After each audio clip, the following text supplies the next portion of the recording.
right, Kevin, welcome to the first in the series of Know the Players. Thank you, Tim. Thank you for agreeing to the interview. Oh yeah, absolutely. One of the reasons I wanted you to be the first, obviously, is because you're the first draft pick this year, and everybody's pretty curious about who you are and how you play. I know I was. That's why I came out and got on your card so I could watch you and Brian play. Amplify that by 10 because you not only were the first pick, but then Brian Johnson was the second pick, who's the perennial first pick and MVP of the league and everything last year. So let's just get started talking about how long you've been playing. When you started playing, I think I remember you saying you were 7 years old when you started playing. I was about 7 years old when I heard of the sport, and my dad brought me out to a local course by us in Brandon, and I played a couple rounds and nothing really sparked. I just kind of knew of it, and 3 years later, when I was around 10, I got really lucky and hit an ace, and as soon as I hit an ace, I just got hooked on it and just kept with it ever since. Okay, so you made a post recently that I noticed you were really kind of shocked, maybe surprised that all of a sudden your game has gone to a new level. Yeah.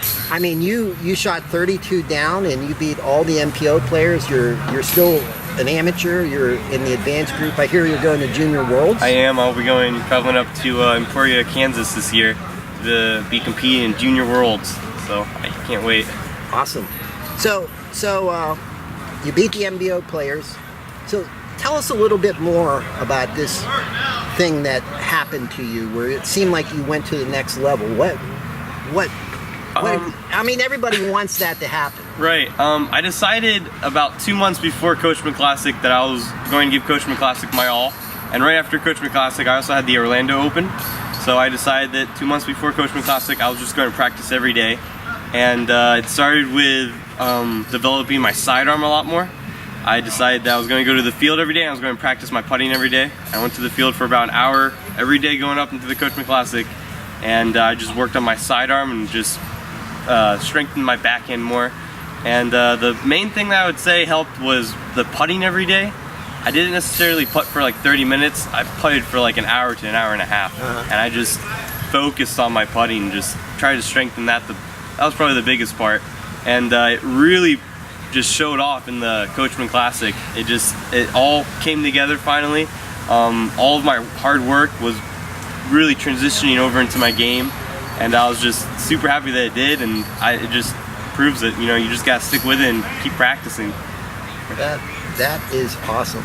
All right, so with everything that you've been through, and as good as you've gotten, what are maybe one or two tips that you would give people, like particularly, I mean, you're a big thrower. I remember I mean we haven't even talked about Team Kiefer yet, which is basically your family, right? Yes. I remember I asked you about your dad, if he could throw very far, because I know you and Campbell throw really far. You're like, well, he could throw about 400, I guess you throw mids probably that far. I mean, how far do you throw, and what tips would you give people? Like, what would your first or your top tips be for being able to throw further? When did that happen for you? Have you always been able to throw like that? No, actually, I've always, worked on my form growing up, but my younger brother can actually throw farther than I can, and it was because when we both first started out, he videotaped himself throwing and then compared it to the pros and tried to learn his form off of, comparing it to the pros.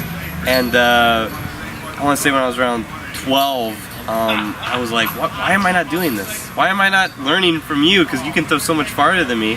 And I started doing the same thing, comparing myself to the pros as I throw. I would videotape myself, bring it back to the house, bring it to my dad, be like, what am I doing wrong? And when we started going to league, I became good friends with Dorian Kiefer. And Dorian Kiefer also helped me with my form. He said, hey, we're going to do this right. Because I was around 12, 11 maybe. And he said, let's get this, let's make sure you're brought up in the sport the correct way. And I started off with putters, and I worked on my reach back, my footwork, and just through the help of my dad, Dorian Kiefer, and my younger brother Campbell, and videotaping myself, I kind of figured out the form to it. I still have things to work on. I'm not throwing the cleanest I think I can get to. So maybe over the next 2 or 3 years I'll be able to get to that, Paul Macbeth level power, the top throwing tour level power. What will be your top tip then for somebody that is trying to get, you know, like say the other day one of the guys said, I threw one 460, how do I get to 500? I would definitely say videotaping.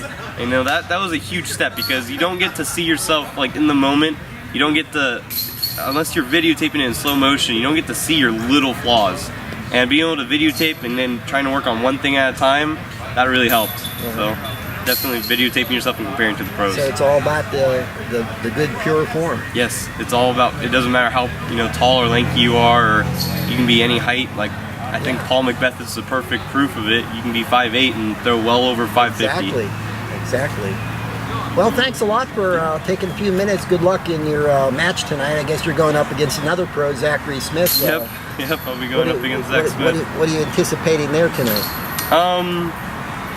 I hope to give him a run for his money. I was the first round pick, so I'm hoping to, you know, show people that, you know, I'm not out here just he's a pretty good friend, isn't he? He is. I played a lot of rounds with him over at in Brandon at Limona, and I looked up for him. I still do look up to him. He was a great guy. And my first tournament, he actually was an open, and he got second place in the Billy Goat Bash.